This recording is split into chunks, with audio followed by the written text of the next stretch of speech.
Bonjour à tous, mon nom est Issanou Kamardine. Nous allons voir dans ce tutoriel comment créer une synchronisation audio. Pour commencer, je vais vous expliquer rapidement comment je me suis organisé dans ce projet. Puis je vous expliquerai quelques techniques d'animation. Comment par exemple animer un objet avec deux images clés. Par la suite, comment mettre ce mouvement en suspension et créer des effets d'accélération. Puis, des effets de tremblement. Et puis, je vous montrerai rapidement comment faire une visualisation audio sur les objets dans la scène 3D en partant d'un fichier audio. Bon bah super, c'est parti, hein. Si on se penche sur cette animation, on va avoir l'impression que tout se déroule sur un seul fil, qu'il s'agit d'un plan séquence, mais en vérité, ce n'est pas du tout comme ça que je me suis organisé dans ce projet. Si je stoppe l'animation et que je me mets en vue de dessus, nous verrons que j'ai découpé ma scène en 5 parties.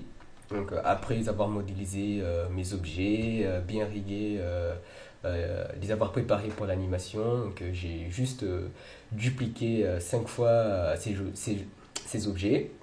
Et par la suite, le reste du boulot, il a consisté seulement à faire des accords de mouvement en passant d'une scène, d'une partie à l'autre. De celle-là à celle-là, celle-là à celle-ci. Voilà pour le découpage de ce projet. Ensuite, en ce qui concerne le timing par rapport à la musique, j'ai travaillé en faisant des marques tout au long de ma timeline en écoutant cette musique.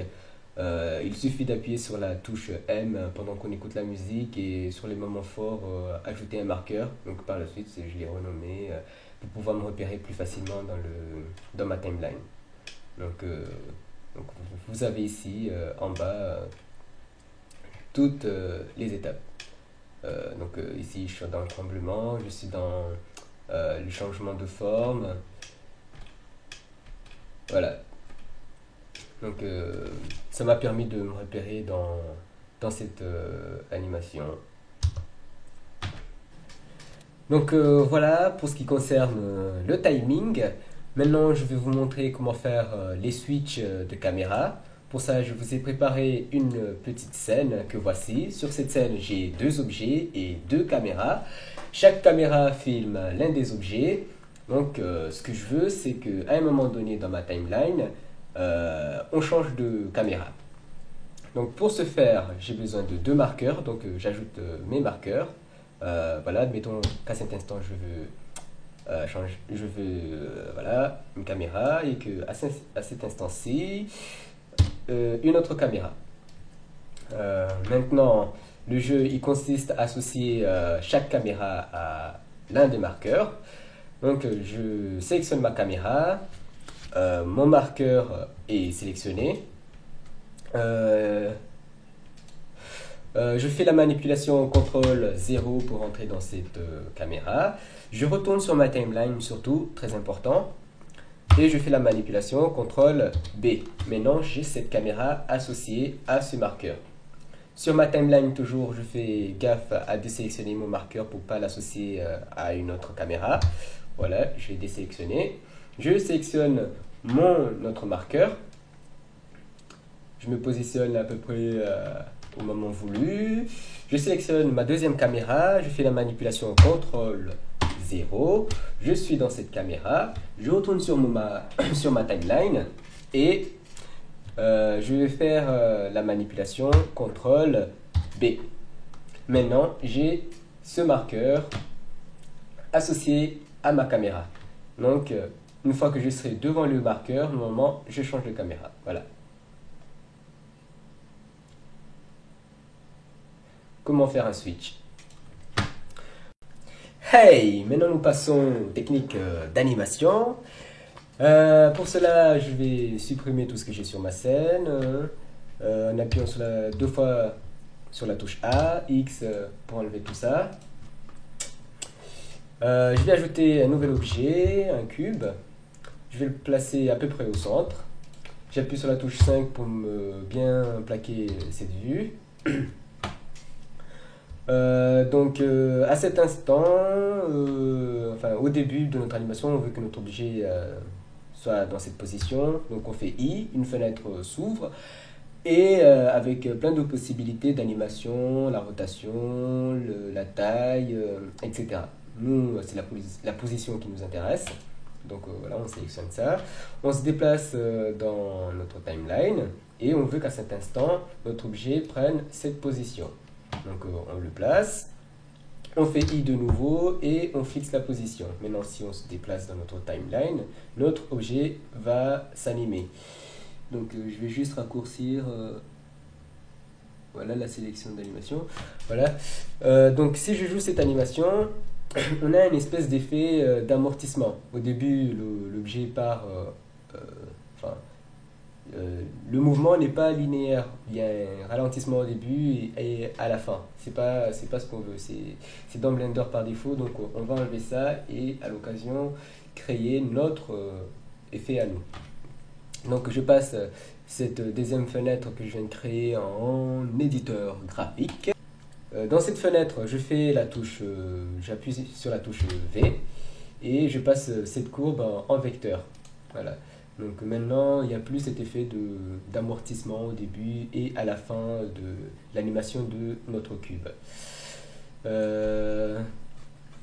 Donc ce qu'on va faire, c'est ajouter, donc pour faire notre ralentissement, on va ajouter une troisième position entre les deux images clés qu'on a créées. Donc admettons à cet instant-là. On fait I et on entre une troisième position. Dans notre éditeur graphique, on va faire deux fois la touche A pour désélectionner les images parce qu'elles sont toutes sélectionnées. Voilà, on fait B et on va sélectionner l'image clé qui est au milieu. Voilà. Si je lance notre animation, pour le moment, elle se joue normalement.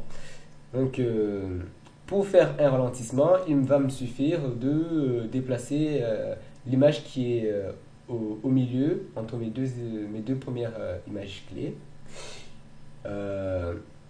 pour ralentir soit le début, soit la fin. Donc si je me déplace vers la droite, par exemple,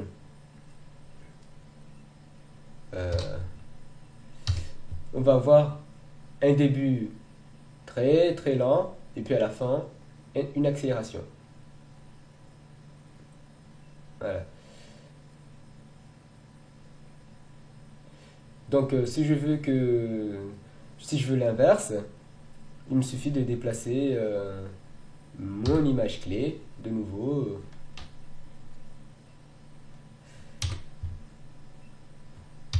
Voilà.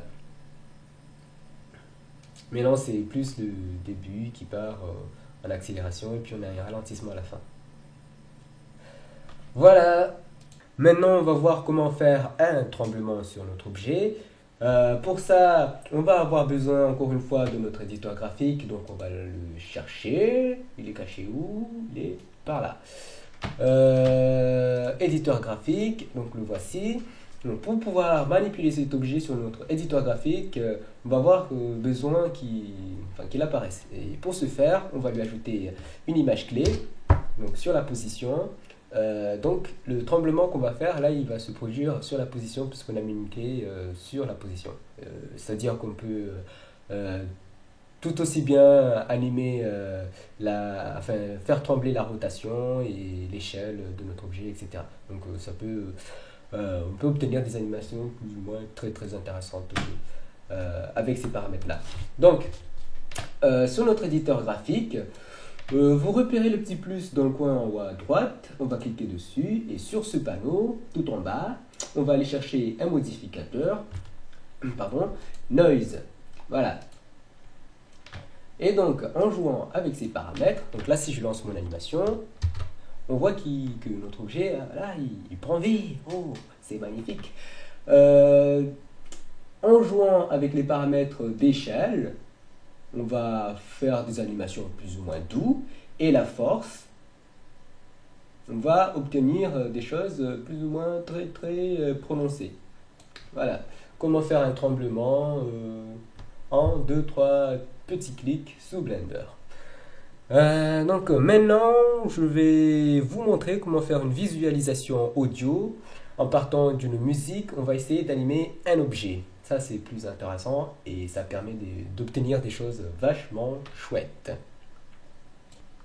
Nous voilà dans la dernière partie de ce tutoriel. Donc, on va voir comment faire une visualisation audio en partant d'une musique. Donc, j'ai réinitialisé ma scène. Nous allons sélectionner le cube qui se trouve au centre. Sur la vue 1, je vais rentrer en mode édition et placer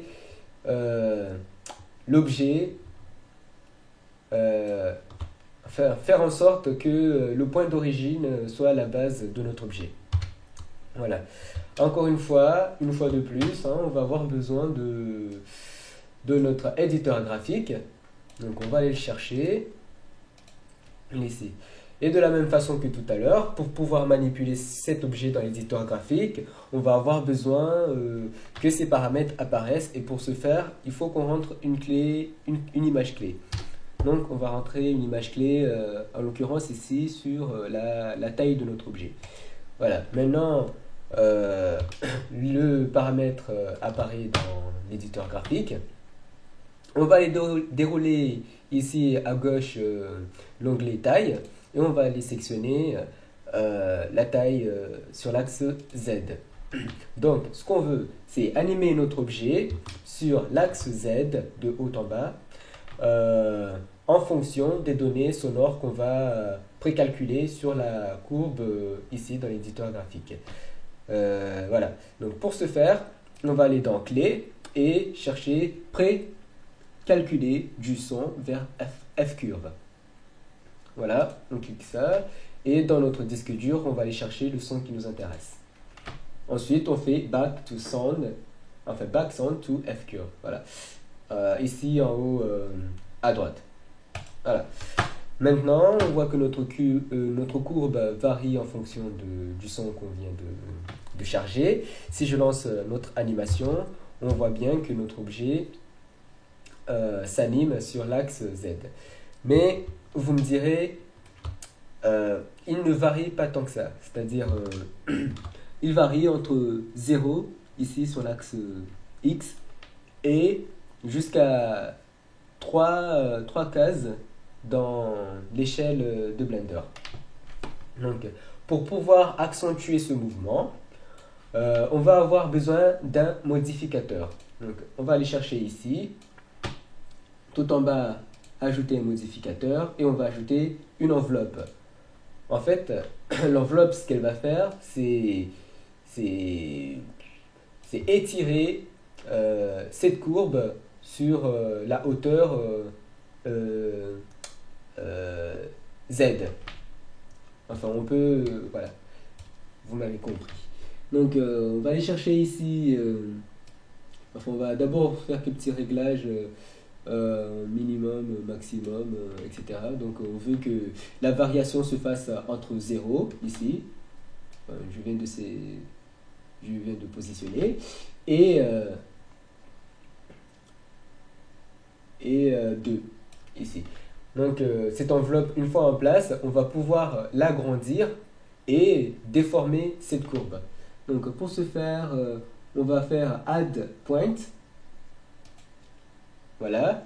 Donc, une fois que c'est lancé, on va pouvoir déformer notre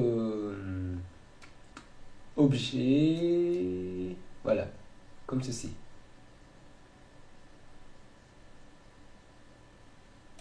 Donc, dans le deuxième paramètre, en dessous de Add Point, on va pouvoir accentuer la variation de notre courbe.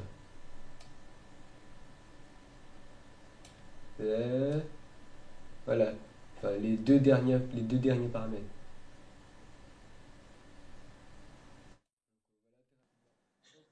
Voilà, cher ami, ce tutoriel touche à sa fin.